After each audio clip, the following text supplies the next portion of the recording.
All right. Welcome back, ladies and gentlemen, to the number one gambling podcast you will find there on the airwaves. We are Betting the Diagonal. It's your boy, Morgan Mo Watts 26, here with my guy, the one and only Billy Boy. Billy, how are you doing tonight?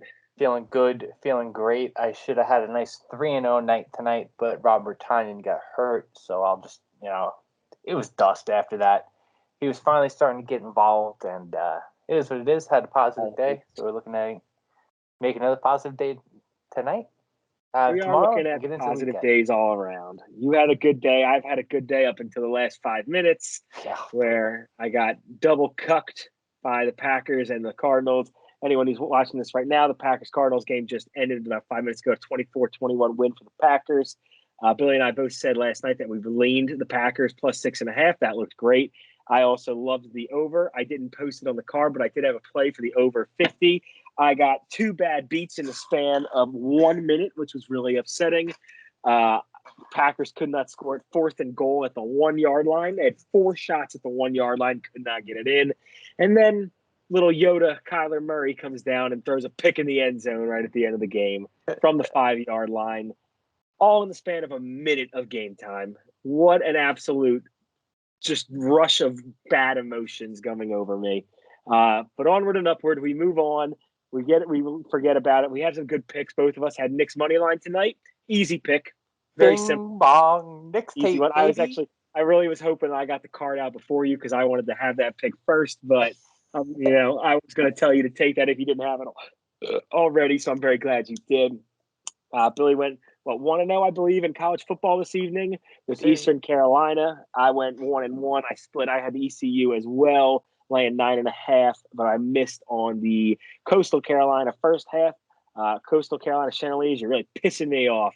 Every time I bet on you, you fuckers tend to lose. So I think you're on my banned list now. They were on my banned list after last week. After they didn't cover, and they lost outright too. So that's never good.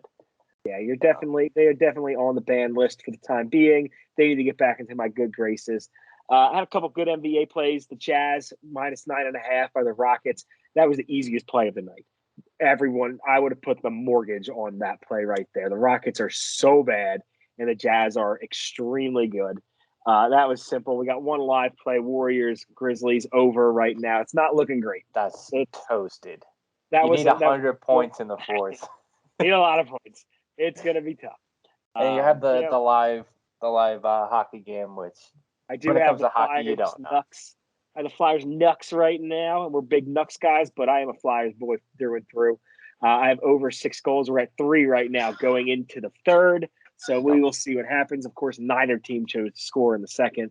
I am watching this game in the background while we record, so you see me do a nice little dupe or something.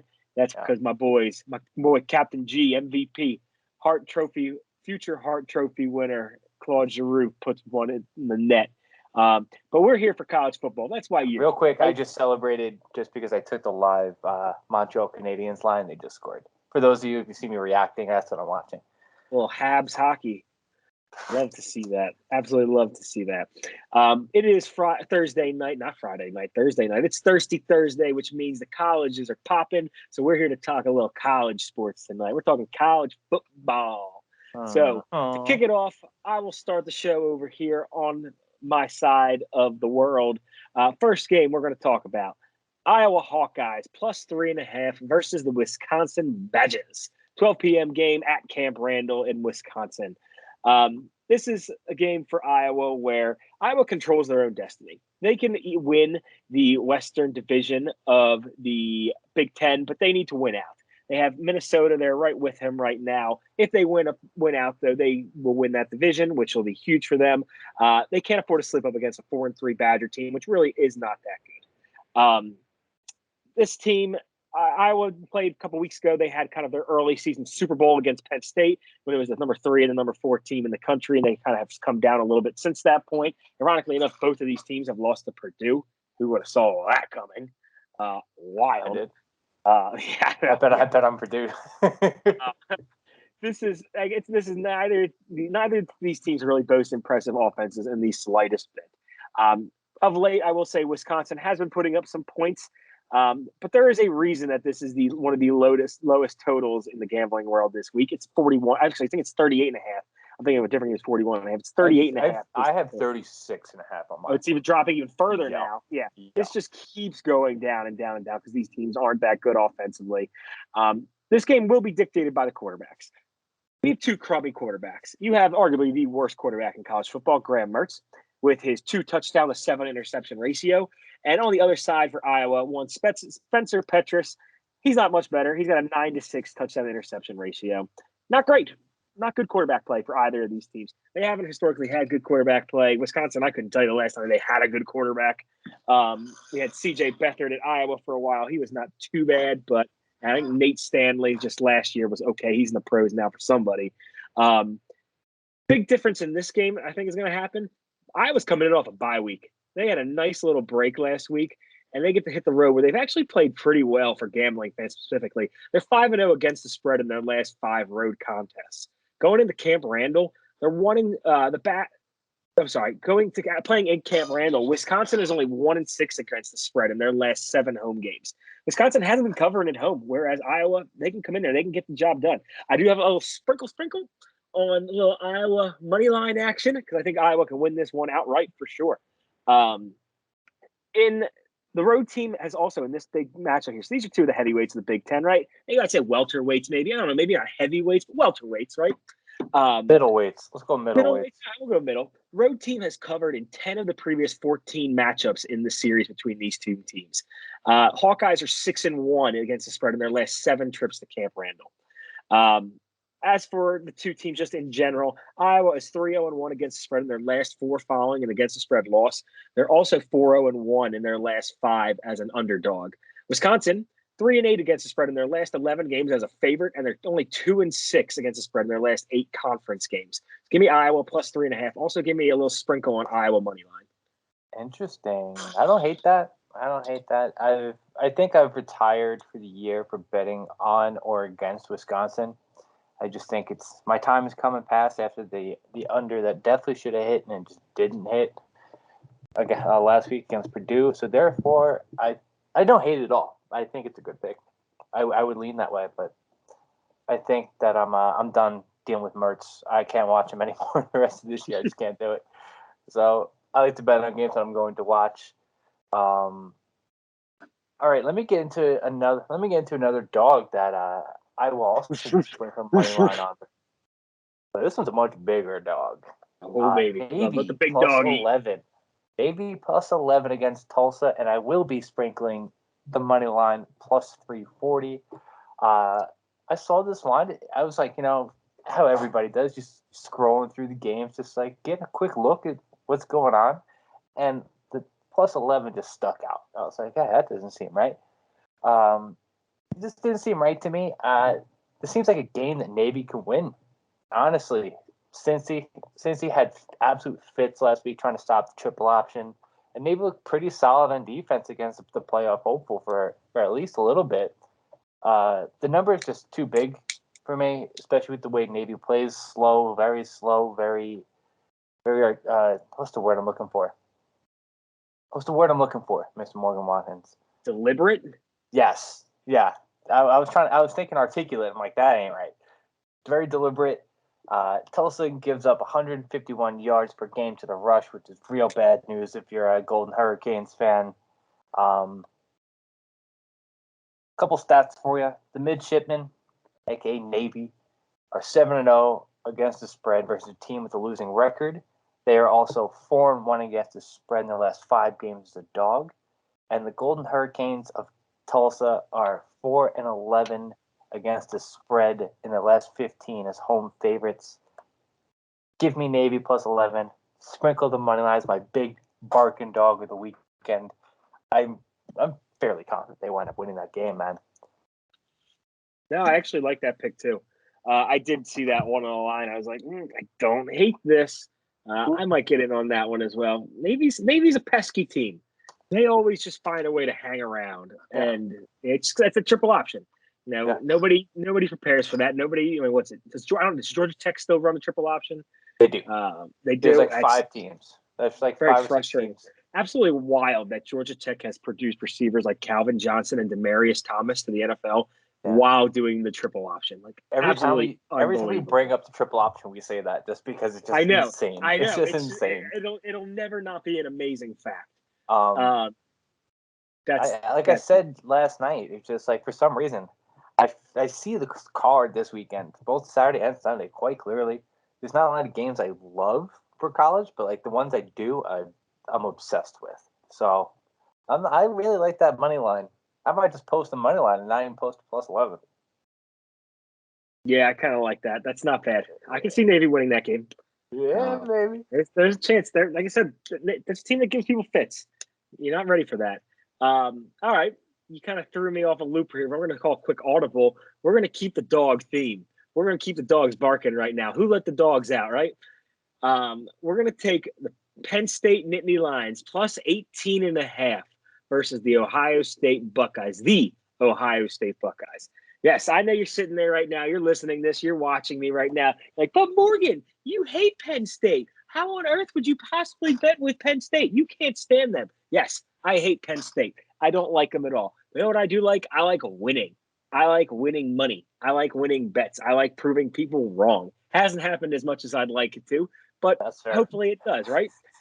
Ohio State, yeah, they look great, right? They have a dominant offense right now. C.J. Stroud is making a late charge for the Heisman. You were there week 1 with us. You heard us yelling and bitching and moaning about C.J. Stroud, calling for his head. We wanted him. Kyle McCord, we wanted in there. We wanted Quinn Ewers to get an extra early out there, start playing under center. We were tired of him. He's turned it around pretty much. He's gotten it together. He's playing extremely well.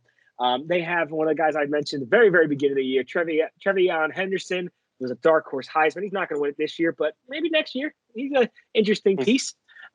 Absolute freshman sensation. He is one of the fastest running backs I've ever seen. He's phenomenal. You get the 2 of them, then you throw out the fact that they have 2 star receivers, Chris Olave, Garrett Wilson.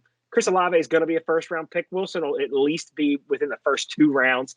Ohio State He's making a case the past few weeks to be a first-round pick. Absolutely is, 100%. It'll come down the combine, just measurables and all those kind of things. Ohio State has the 7th-ranked passing attack, averaging 351.2 yards per game. The ground attack, they're averaging just over 207 yards per game. Pretty good. That is number 1 in all of FBS in total offense. They're also number 1 in FBS in scoring offense, 49.3 points per game. So you're sitting here saying, Morgan, I thought you were going to take Penn State plus 18.5. Yeah, you're damn right I'm taking Penn State plus 18.5. A lot of reasons for this. We said it all year, and it still stands true. Ohio State's defense is not that dominant. It's not that good. We've watched them a lot. Their front 4 doesn't get consistent pressure enough. If you look at Ohio State and you break down their games and who they played and everything, the games that they've absolutely dominated are against 3 of the worst offenses in the entire country: Akron, Rutgers, Maryland.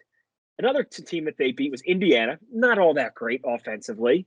Look what they did against teams that actually have pretty decent offenses, Minnesota and Oregon. Both of those teams put up over 400 yards of offense and over 31 points scored in those 2 games. Penn State's not a bad offense. Big thing for Penn State here. Oh, go ahead. I'll allow you. I just want to say those are like the first 2 games of the year. That's fair. That's very fair. I will say Rutgers is a good defense. Yes, very true. Big thing for Penn State here is Penn State is a real program. They have NFL quality players all over the field for them. Penn State was having a banner season up until that Iowa game where they lost late. Sean Clifford, quarterback for Penn State, got hurt in that game. They have fallen apart since that point. With I don't even know the name of Penn State's backup quarterback, but he is terrible. Clifford is going to be back at 100% this week against Ohio State. That is massive right there. To have a veteran quarterback under center against one of your biggest rivals, the mobility that Clifford is going to bring to Penn State's offense is a massive X factor in this game. Ohio State very much struggles against teams that can move, that quarterbacks that can run the ball a little bit. That is where they run into a lot of issues. Penn State is a team that has always relied on the running game as well. That right there can wear down that front 4 of the Ohio State Buckeyes side. Like I said, Penn State is not a pushover. They will be able to do this. They can do this. Penn State's defense, ranked 15th in the country. Really not that bad. Pass defense, also 15th in the country, giving up only 178 yards per game. They have 3rd in pass defense efficiency in the country. Of all FBS teams, 170 plus teams. They're number 3. That's pretty good. They go up against some pretty good receivers in that Big Ten as well. Plus, they also played Auburn earlier in the year, and Auburn's got some talented players also. I like Penn State to cover this game. I really do. I also, another one, I got a little sprinkle on a Penn State money line at plus 650. If there is any team that could take down Ohio State, and Ohio State hasn't impressed me enough right now that they can say they're immortal, they can't be beaten. Penn State could do it. I don't like to say it. I don't like Penn State, but I think they could do it. Some trends real fast with this one before I move on and let you butcher this. Penn State 10-5 against the spread as an underdog since the 2016 season, including 4-1 against the spread when facing Ohio State in that span. Mr. Wilson, rebuttal. Sorry, I was pointing to the hat over and over again. OHIO is going to be Ohio for me. You can't come in to Columbus with back-to-back losses, one including a very bad loss in 9 overtimes against Illinois.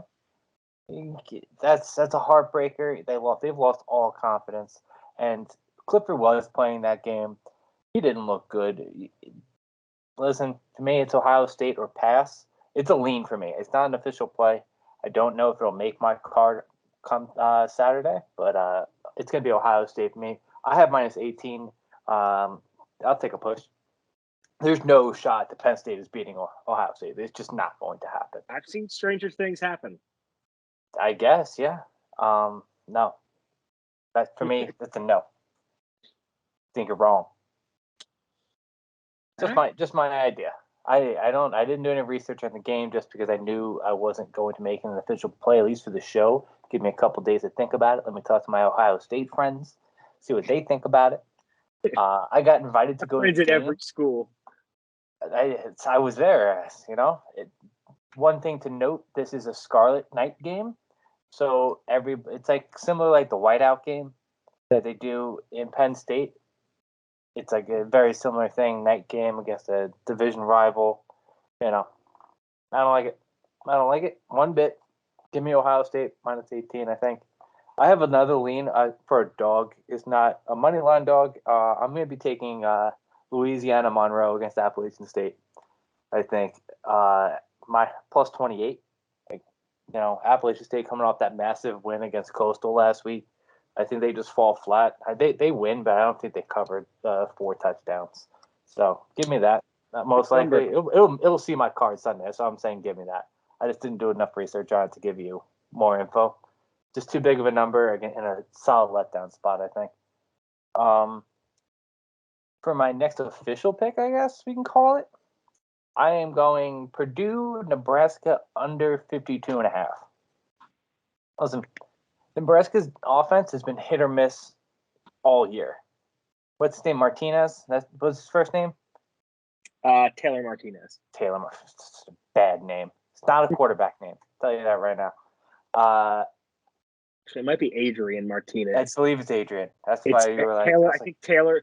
I think is his brother. They're brothers, and one of them was a quarterback earlier. It's either Adrian or Taylor. I think this one is Adrian. It's Adrian. The offense has been hit or miss. Usually, it's been winding up missing more often than not. Purdue has had a great defense to start the year. Great defense historically. Good thing to note: Purdue has scored 13 points in 4 out of the last 5 games. 13 points exactly. Both these teams convert on third down less than 40% of the time.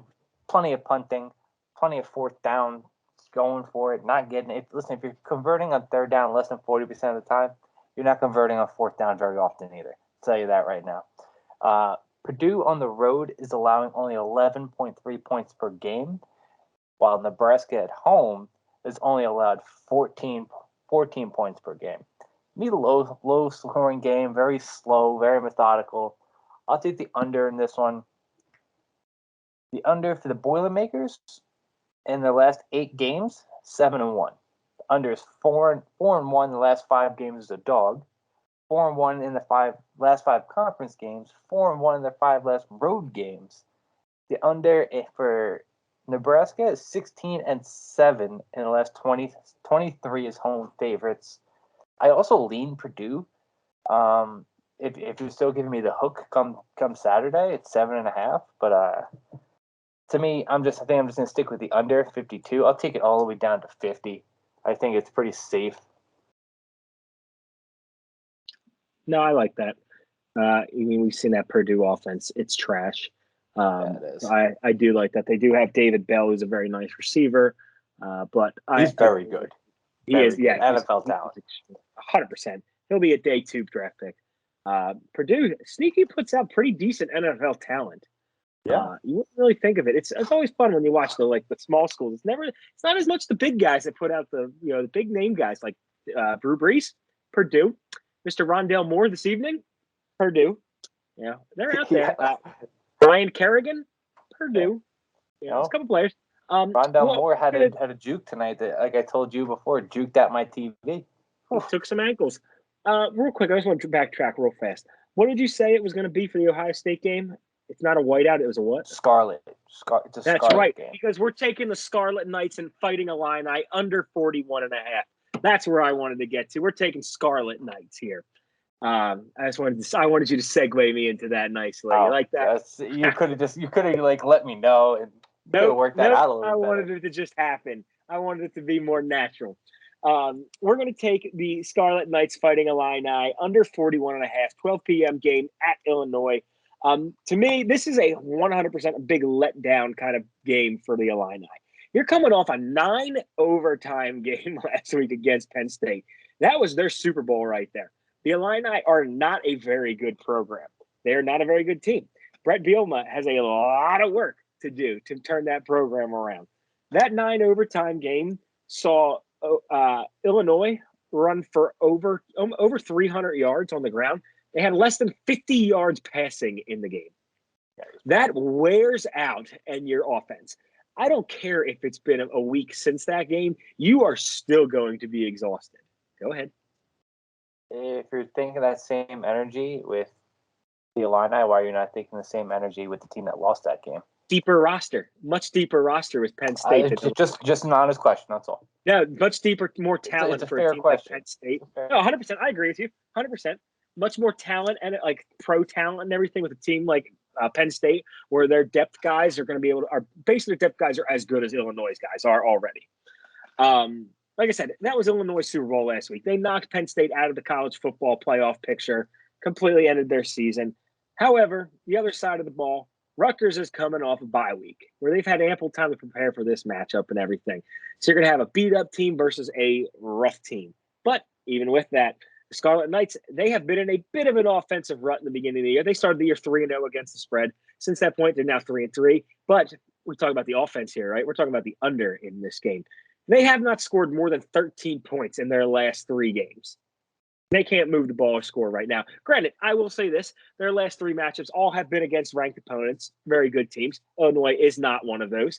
However, they are very much struggling and have a lot of questions under center right now. Quarterback Noah Vedral has not been playing extremely well as he was in the beginning of the year. Illinois lost their starting quarterback, Art Sitkowski, for the season.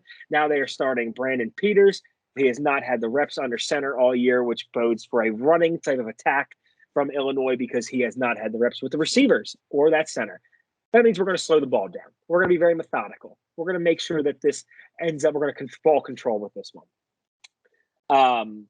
The total in this has gone under for Rutgers in 4 of the 7 games that they've played this season, including the last 2 they've played. Whereas for the Fighting Illini, how many games do you think it's hit in a row for the under with Illinois?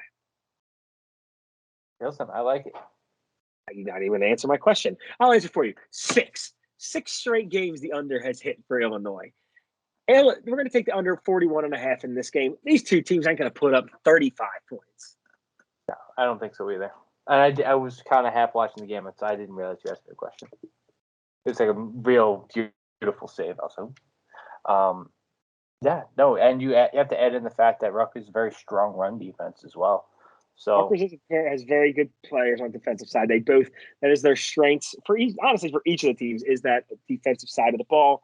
Like I said, the big thing for me is the quarterback play. You lose your starting quarterback, it's going to mess up your season a little bit. Yeah, there's a lot of money coming in on Rutgers. So I just checked real quick because I liked Rutgers. I did too. Rutgers was my original minus. A lot of Rutgers minus 1.5 was my original pick there, but I did see the money coming in, so I was like, all right, we're going to move over to the total in this game. I'm a total king. That's what I do best. We're going to go back to the well. What's wild as well is that the over has been bet. It was open at 43.5. 65% of bets are on the over, but the line moved down to 41.5. That's wild. My next bet is going to be Wake Forest minus 16.5 against Duke. I said it last week that I'd never bet Wake Forest again. Guess what? I lied to you. It's just as simple as that. It's funny you're saying that now since we opened up the show saying you're never going to bet Coastal Carolina again. They're on the shit list. It's very easy to get off the Billy Wilson banned list. No, McCall, I don't like him. He's not a great quarterback. He's not a great quarterback. He doesn't cover. I love me some Grayson McCall. Anyway, there's just a clear mismatch in talent. Wake Forest has surprised everyone in the ACC, and they will most likely be winning the ACC. Somehow, there's been talks to them somehow possibly making the playoff. They go undefeated. That's not happening. They're not that good. Let's cool the Jets with that. But Wake Forest, their offense is one of the best in the country. Their defense has been questionable at times, but they really should be able to hold this Duke team to only 2 touchdowns. Wake Forest named to fame. Big playability, averaging 9.6 yards per pass play and 315 passing yards per game, which is good for 15th best in the nation out of 173 teams, correct, that are officially on that list. I think the Demon Deacons break it off in the second half and they don't turn back. They just turn the Jets on and just leave Duke in the dust in the second half. Give me the 16.5. I don't have any official against the spread stats for you because it doesn't make any difference because Duke stinks. It's a basketball school. Can't bet on a basketball school. We're done betting on basketball schools. Done. Yep, I hear that. Even though my next play has a basketball school involved with I know it, both of ours does, and then my last game's got my favorite basketball school. So yeah, it is what it is. What are you gonna do? No, I like that play. I would play it. I might still. Wake Forest hurt me earlier in the season against Louisville, so I don't. They're on the semi-banned list for me right now. We'll see if we want to bring them back. I'm undecided on that one, but I do like that play. Duke's not good enough. They don't have nearly enough talent to play against. Even not a superiorly talented Wake Forest team. But Wake Forest is a good program. They've been building for a few years, so I like that. Yeah, it's inside the football number, so therefore I'm taking it. Damn straight. I like it. All right, next one I have. I'm gonna have 2 plays in this game. I know Billy has a play in this game as well, so we'll tag team this one a little bit together. Battle for the Paul Bunyan Trophy. Michigan Wolverines and the Michigan State Spartans. We're going to take the Wolverines laying 4 points, and I'm going to take the over 50 points. We're on the opposite side of that second half of this. We'll get into that. It's a classic every week, Morgan Billy on the opposite side, and I might have to just fade myself because I keep losing these, but I'm going to go. It's a lean. It's not a play for me. So we haven't done this in college yet, so hopefully I can stake my claims. This is where I do better at is college. So for the record, if we're going to do that, we had a college basketball last year, and I smacked that ass. I don't remember that one. You're better at college basketball than me. I'm pro basketball. You're going head to head. We've only done it 3 times. College football. Anyway, I'm actually very excited to watch this game. This is going to be a good game. These are 2 very good teams. Both teams ranked in top 10. This is the first time these 2 teams have met ranked in the top 10 since 1978. It's very surprising considering they have very storied programs. They've been pretty good for a long stretches of time. Let's start with just the Wolverines covering this game here. We're just going to get to both of it. Right now, they have 2 very good offenses, right? Explosive offenses, they get the job done. Wolverines are averaging 37.7 points per game. The Spartans are averaging 34.3 points per game. It's not bad when you can outscore your opponent. Oh, you play a little bit of defense as well. That kind of helps. Wolverines are only allowing 14.3 points per game. Spartans, 18.7. Not that far off. Pretty close. So with this, a lot of things I think will play into Michigan's favor in this game. This game's going to be interesting. I think Michigan State's going to get out to a lead in this game. I absolutely think they will. And I think Michigan's going to prove that they are the more talented team and going to come back and win this game late by a touchdown.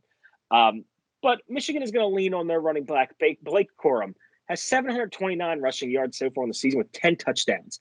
He's part of an offense that is leading the nation in rushing at 253.3 yards per game.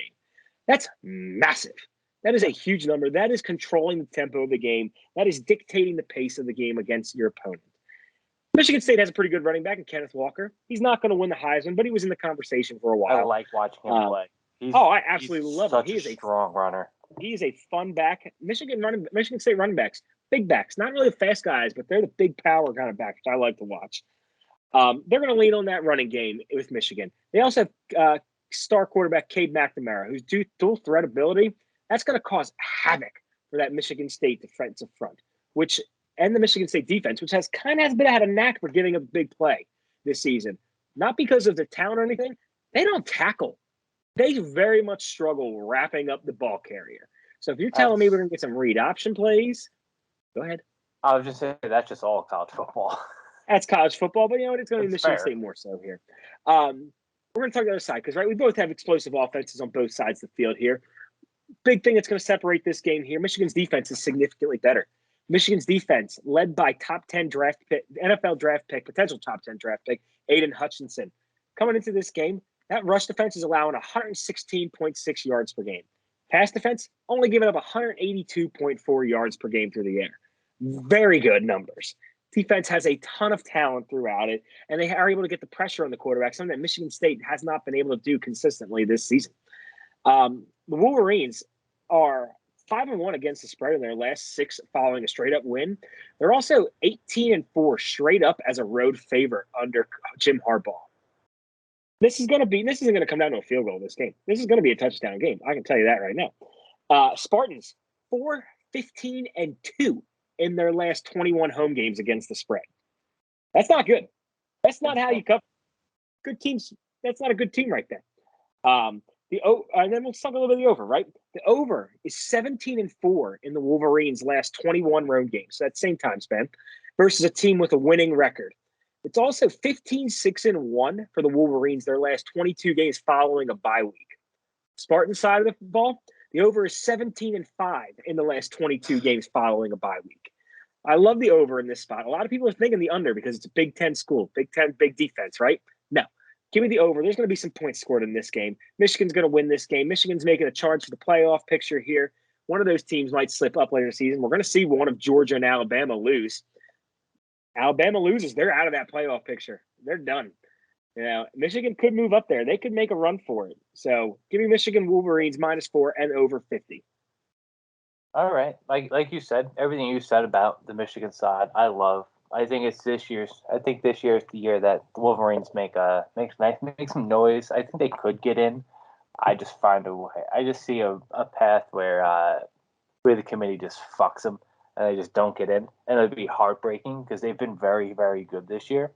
I lean the under because both these defenses are very good. They give up both top 20 and least amount of points per game. Yes, they're both high scoring teams, but when good offenses meet good defenses, it doesn't work out well. Both these teams, their strong suit is running the ball.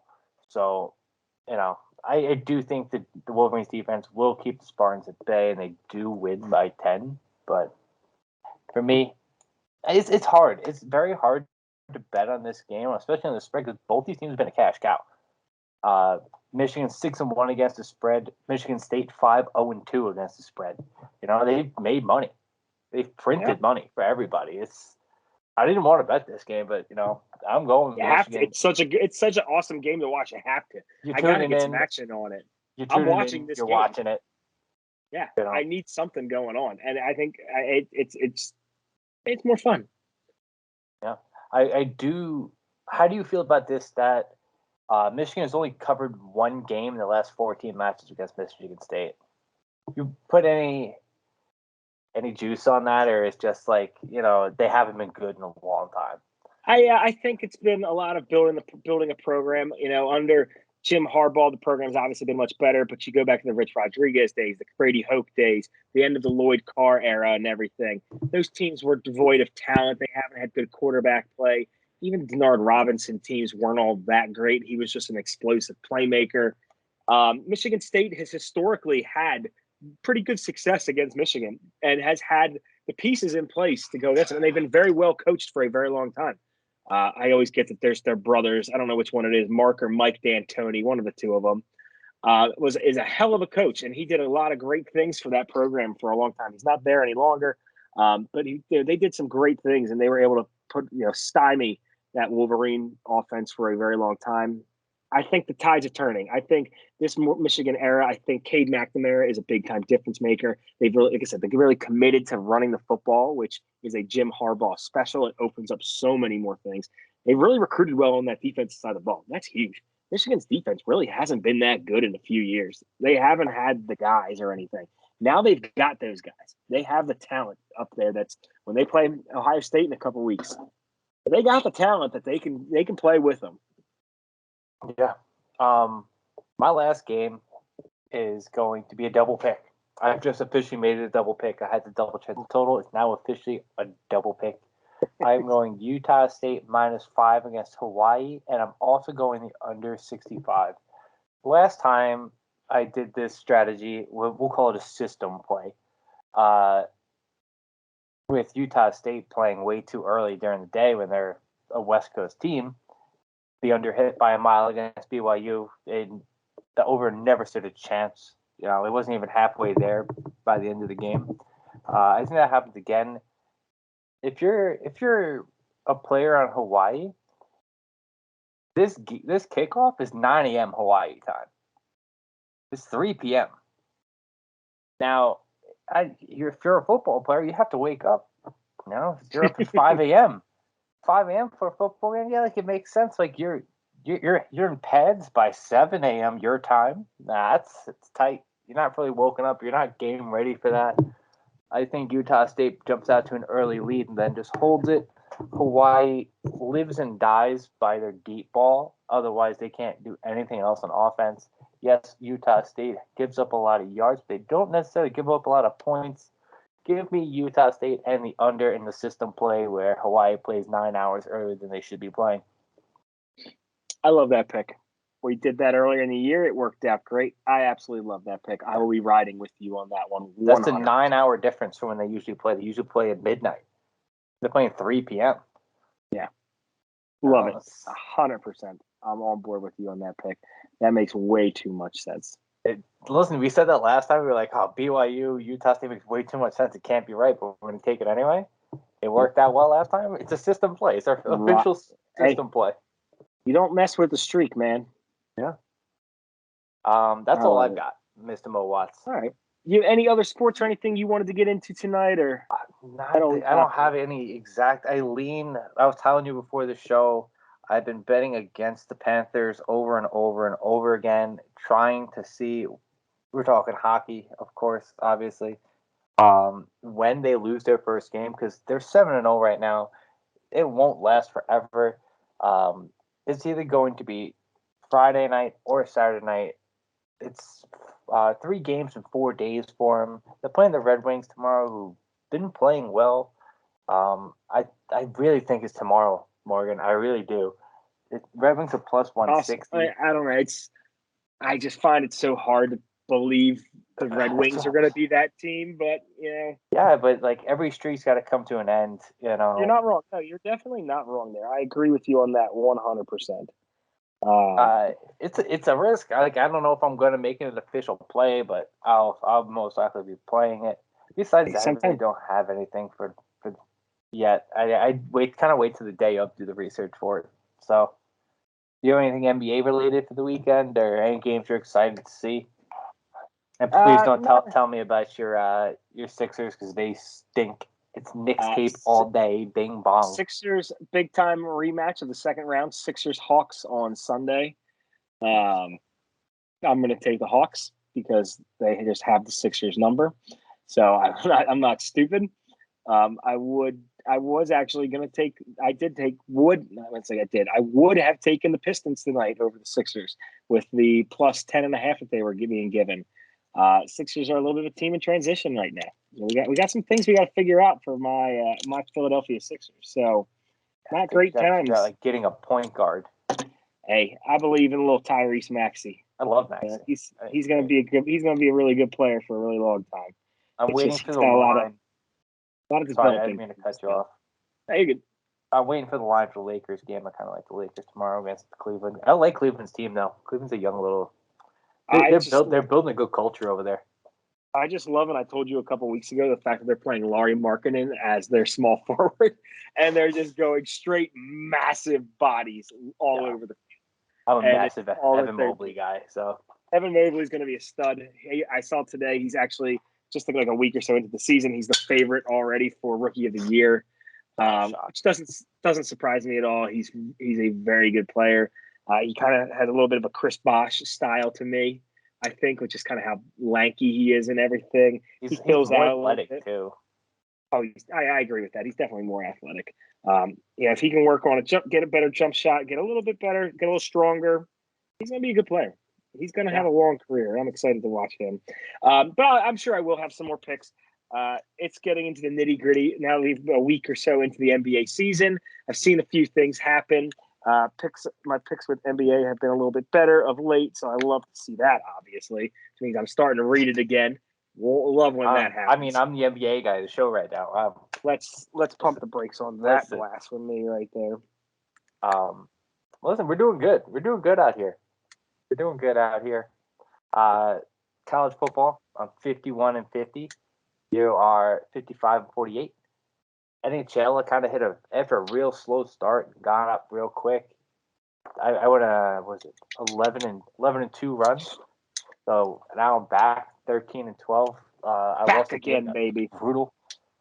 Mr. Mo Watts, what happened with that Flyers game, by the way?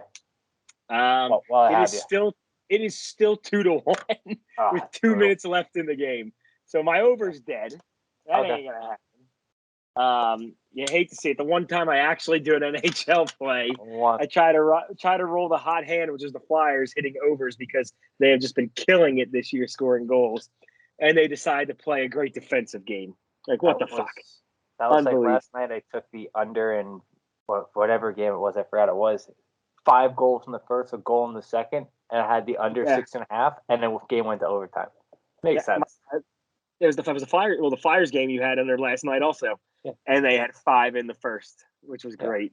And then the best one will always be Martin Jones just made a phenomenal save. The best one's still going to be the under that you had that they scored 12 goals in between the two teams. I'll never get enough of that. That's funny as hell. Listen, you can do all the handicapping in the world and believe you're on the right side, and I still believe I was. Just the goalies weren't playing well that night, and that's a risk that you take when you gamble on hockey. It's just some nights, like I've been to hundreds and hundreds of hockey games. I'm a diehard Islander fan, and some nights the goalies just don't have it. Some nights the team just don't have it, and they don't skate well, and they just look slow, like they have concrete in their skates. So it's not fun. You taking a picture of me? Is that what you're doing? You taking a picture of me? No, I'm taking a picture of the fucking score so I can complain about it. Well, I tried to do that to you the other night when the Knicks won, but you didn't answer the phone for 2 days. I know. I saw you fuckers calling me and texting me and Snapchatting me and everything, and I sat there and was like, oh, this only can be about one thing. And I would have been on the Knicks. I was on the Knicks. I haven't posted a ton of NBA so far this year. Oh, I was on the Knicks to cover that game. Absolutely. I think the Sixers win. Sixers are a transition right now. We're figuring things out. Listen, if you want to, for a time, hop on the Bing Bong Knicks bandwagon. Hop on the train while it's leaving the station. You're more than welcome. I'm not going to do that. I always ride with the city. But, you want to call that a city. I rode with the Knicks tonight. I rode with your Knicks tonight. Listen, you can't really call them my Knicks. I'm a new fan. You can't really like claim the Knicks as mine.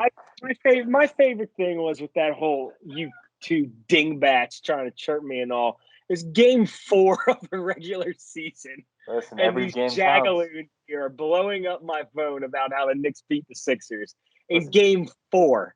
I will say it wasn't even like it was like late at night. It wasn't too late where like I knew you were up and I knew you saw it. No, I did go to bed in that one. I was fucking tired that night. All right, Miss Mo Watts. Man. Before we go on to our big tangent about absolutely nothing, let's cut the show off before we go off the rails. My favorite tangents. I know. It doesn't matter. We have to figure out a college basketball thing, and we have all night to talk about tangents. So, where can I find you at? You can find me right here. Wednesday nights, Thursday nights, recording with my boy. But if you aren't here in person with us, shooting the shit with us every single night, which doesn't look like any of you are because I don't see anybody here with me right now. You can find me on Twitter at MoWatts26, at Betting Diagonal, where we are posting our plays left and right. You can find me as a contributing writer at FFD Podcast, where I am putting out NFL articles for my picks and college football articles. When I say that, I preface that I'm not putting them out. My editor on the other side of the screen is putting them out for me because I am technologically challenged. But I've been doing a very good job with my grammar and spelling this year, so it's a win for me at the end of the day. That's all that matters. Billy Boy, where can I find you at? What you got? Real quick about your grammar. You used to write your articles on your phone at work. Now you type them out. Not even used to. I still am. Still have. Oh yeah, I have my Google Docs up on my phone all the time, and I'm just typing in. You got to go to the bathroom. You get a thought that pops in your head. Bang, bang it out right there on the toilet. All day long. Anyway, you can find me Tuesday, Wednesday, Thursday, FFD podcast. All your fantasy football needs. Wednesday, giving out all the best NFL picks while Morgan tries to think he knows what he's talking about. God, this guy. He forgets that Morgan's the hotter NFL gambler right now. Listen, 2-0 against you straight up. It's all that matters to me. Lack of disrespect. We might have to just do a head-to-head pick every week. We should. In the NFL, we should. It doesn't even need to be like on the card pick. It's just something that we're on the opposite sides of. That's fine. And that's our pick or something. I'm going to have like a 10-game card, so pick your... We might have to do like a little side biscuits action on it just for that game. Pick your poison, buddy. I offered side biscuits last week, just saying.